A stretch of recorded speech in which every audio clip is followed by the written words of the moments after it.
Hi అండి, నమస్కారం. YouTube family members అందరికీ నమస్కారం. నేను మీ రాధిక హరి.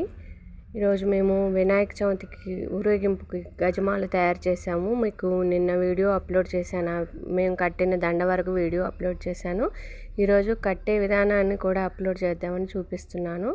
చూసారు కదా, ఈ ఎల్లో పూలు ఒక 2 కేజీలు, గులాబీ పూలు 1 కేజీ, ఒక 1/2 కేజీ వరకు ఆకు తెప్పించుకొని మేమే ఇక్కడ దండ ప్రిపేర్ చేసాం. వినాయక మండపంలోనే కూర్చొని పూజ చేసుకునే వాళ్ళు చేసుకుంటున్నారు. అక్కడే కూర్చొని మేము దండ పూర్తి చేయడం జరిగింది. ముగ్గురు కట్టాము ఈ దండ మొత్తాన్ని. ముగ్గురు సమభాగాలుగా చేసుకొని మేము అందరం ఒకే ముక్క తయారు చేసుకోవాలి కాబట్టి చూసుకొని కట్టుకుంటున్నాము, ఎవరెవరు ఎంత కట్టాలనేది.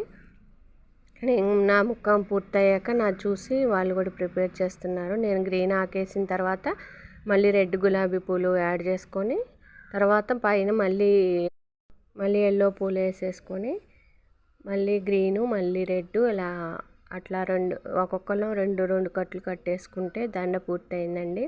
మీకు కనుక మా దండలు కట్టే విధానం నచ్చినట్లయితే మా భజన మండలి వారికి మాకు సపోర్ట్ చేసి ఒక లైక్ చేయండి.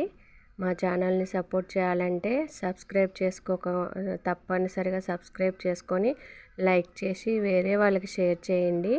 థ్యాంక్ యూ సో మచ్ అండి. నన్ను సపోర్ట్ చేయాలంటే తప్పనిసరిగా లైక్ చేయండి. Thank you.